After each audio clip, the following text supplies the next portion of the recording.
Hello friends. इस समय मौसम बिल्कुल चेंज हो गया, ठंडी ठंडी हवा चल रही है चारों तरफ। आप देख सकते हो, it's lovely weather, cool pleasant, windy. और आप लोग रेगुलर एक्सरसाइज योगा कर रहे हो, मैं आपको याद दिलाने के लिए बता रही हूँ फिर से। और अपने आप को एक्टिव रखना है। जो नहीं कर रहे हैं वो म्यूज़िक लगा लीजिए और डांस करिए।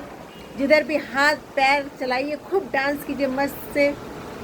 और इस समय बिल्कुल पॉजिटिव सोचना है, नेवर थिंक नेगेटिव। अपने आप को फिट रखिए, एक दूसरे की मदद करनी है, हेल्प करनी है। और आनंद लीजिए इसी तरह जैसे मैं ले रही हूँ। तो आप फिट रहिएगा। Good night.